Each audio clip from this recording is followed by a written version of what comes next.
Good morning students. राष्ट्रीय आय पर हम पिछले लेक्चर में चर्चा कर रहे थे। आज हम नेशनल इनकम के और भी कुछ कंसेप्ट्स के बारे में पढ़ेंगे। Gross domestic product at market price यानी बाज़ार कीमत पर सकल घरेलू उत्पाद हम पढ़ चुके हैं। साथ ही हम बाज़ार कीमत पर शुद्ध राष्ट्रीय उत्पाद net national product at market price देखेंगे। आज gross domestic product and gross national product हम देख चुके हैं। आज हम स्टार्ट करेंगे पहले NNP eight market price, net national product at market price, बाज़ार कीमत पर शुद्ध राष्ट्रीय उत्पाद।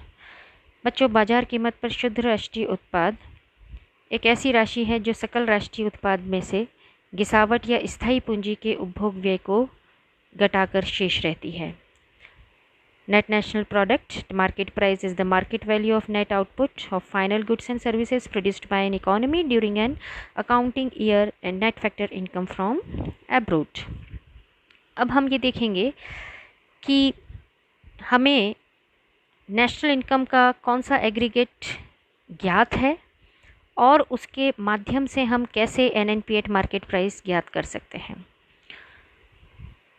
यदि मान लीजिए कि आप स्क्रीन पर देखें इस इमेज से नीचे कि जीएनपी एट मार्केट प्राइस सकल राष्ट्रीय उत्पाद, जीएनपी से क्या तात्पर्य रहेगा, बाजार की, स्क्रीन पर देखें, बाजार कीमत पर सकल राष्ट्रीय उत्पाद जीएनपी एट मार्केट प्राइस, ऊपर इंग्लिश में दिया है, उसके नीचे हिंदी में भी फॉर्मूला हम दे रहे हैं, माइनस डेप्रिसिएशन लिखा है हमने। क्या दिया है फॉर्मूले में, GNP eight market price minus depreciation. Depreciation से मतलब होगा बच्चों गिरावट या मूल्यह्रास। अब पहले हम ये देखें कि गिरावट से क्या तात्पर्य है या मूल्यह्रास से क्या तात्पर्य है। आप देख सकते हैं कि हम जब भी किसी स्थायी पूंजी का उपभोग करते हैं या स्थिर पूंजी का उपभोग करते हैं, यानी कि उत्पादन की प्रक्रिया में कई प्रकार के ऐसे संसाधन हैं जिनकी गिरावट होती है। कभी गिरावट भी लिखा जाता है, आप इसे मूल्यह्रास भी बोल सकते हैं। तो जो मशीनरी में जो गिरावट हो रही है, जो उसका मूल्यह्रास हो रहा है, जो डेप्रिशिएट हो रहा है वैल्यू, उसकी क्षतिपूर्ति के लिए हर उद्यमी को कुछ न कुछ खर्च करना होता है, व्यय करना होता है, तभी वो अपनी मशीनरी की एफिशिएंसी को बनाए रख सकता है। और ना केवल मशीनरी, स्थायी पूंजी में आप बिल्डिंग भी ले सकते हैं, आप ट्रांसपोर्टेशन फैसिलिटीज़ को भी ले सकते हैं, कोई व्हीकल हो सकते हैं, किसी का ट्रक हो सकता है। मेंटेनेंस पर जो खर्च किया जा रहा है, जो मेंटेनेंस क्यों करना होता है, क्योंकि मूल्यह्रास हो रहा है, गिरावट हो रही है। तो ऐसे में गिरावट या अचल पूंजी के उपभोग में 3 प्रकार के व्यय शामिल होते हैं, अर्थात उत्पादन की प्रक्रिया में किसी न किसी प्रकार से, चूँकि प्रोडक्शन हो रहा है, तो 3 प्रकार से पूंजी की एक प्रकार से मूल्यह्रास या गिरावट होती है। पहला होगा सामान्य टूट फूट, दूसरा है अप्रचलन और तीसरा है मशीनों की आकस्मिक हानि। सामान्य टूट फूट को हम नॉर्मल वेयर एंड टेयर भी कहते हैं। इनमें वो खर्चे आते हैं जो निरंतर उत्पादन के दौरान स्थायी पूंजी की गिरावट के कारण उद्यमी या उत्पादक को करने होते हैं। दूसरा बच्चों देखिएगा, शायद ये आपके लिए नया है, ऑब्सोलेसेंस या अप्रचलन।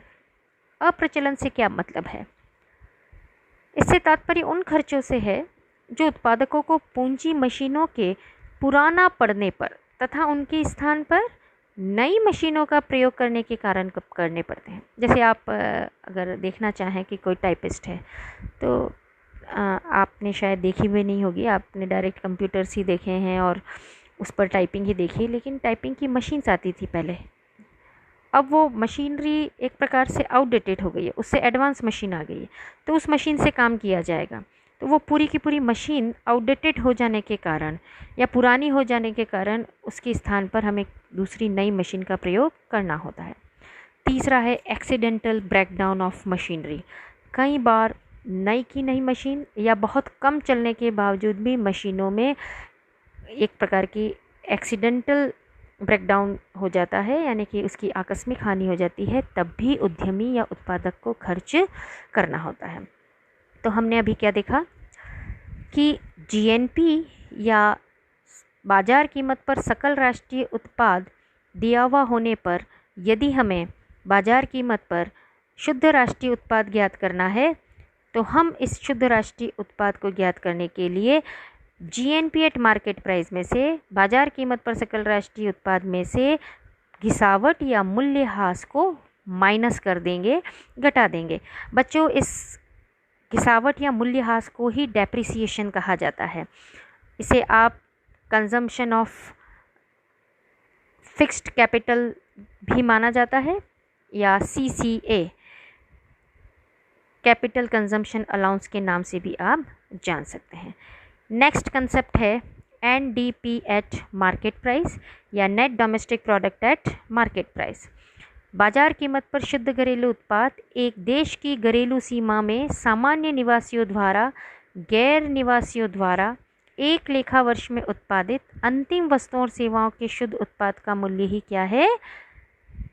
शुद्ध घरेलू उत्पाद। अब सवाल ये उठता है कि हमारे सामने दिया हुआ राष्ट्रीय आय का एग्रीगेट कौन सा है?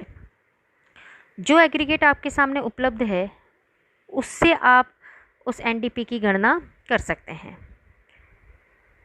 यहाँ आप छोटे फॉन्ट में देख सकते हैं, हमने फॉर्मूला दिया है कि मान लीजिए इक्वल के राइट साइड आप देख रहे हैं GDP एट मार्केट प्राइस दिया है। अब यदि GDP एट मार्केट प्राइस दिया है और NDP हमें ज्ञात करना है तो हम किसे माइनस करेंगे? डेप्रिसिएशन को, जो आपने पहले वाले कंसेप्ट में भी देखा। अब NDP एट मार्केट प्राइस बाजार कीमत पर चालू वर्ष में उत्पादित अंतिम वस्तुओं सेवाओं का मूल्य है, और यदि इसमें से हम मूल्यह्रास को या स्थायी पूंजी के उपभोग को घटा दें तो हमें क्या प्राप्त होगा? NDP eight market price. पर अब हम ये देखेंगे कि यदि NDP और NNP में हमें डिफरेंस करना है, हमें फ़र्क देखना है कि स्क्रीन पर देखें NNP क्या है और NDP क्या है। तो NNP एट मार्केट प्राइस से तात्पर्य होगा net national product at market price.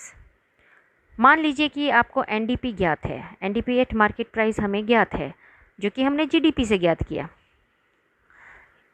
GDP में से डेप्रिसिएशन घटाने पर हमें NDP मिला, और NDP से हमें NNP ज्ञात करना है, यानी कि शुद्ध घरेलू उत्पाद से हमें शुद्ध राष्ट्रीय उत्पाद ज्ञात करना है, घरेलू से राष्ट्रीय उत्पादन ज्ञात करना है। आपने पिछली क्लास में भी ध्यान दिया होगा कि यदि कोई कंसेप्ट घरेलू दिया हुआ है और हमें राष्ट्रीय ज्ञात करना है तो NFIA को जोड़ा जाएगा। बच्चों, NFIA का फुल फॉर्म हमने पिछली क्लास में भी डिस्कस किया था, net factor income from abroad. Net factor income from abroad यानी विदेशों से अर्जित शुद्ध साधन आय को हम जोड़ देंगे। विदेशों से अर्जित शुद्ध साधन आय को कैसे ज्ञात करेंगे?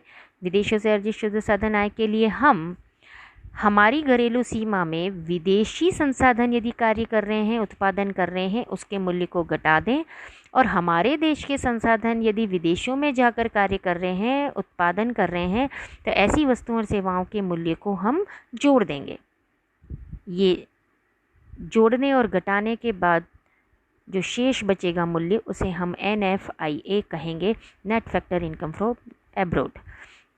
सेकंड फॉर्मूले पर आप ध्यान दें, NDP एट मार्केट प्राइस यदि हमें ज्ञात करना है और NNP एट मार्केट प्राइस दिया हुआ है तो NFIA को जोड़ने की बजाय घटा देंगे।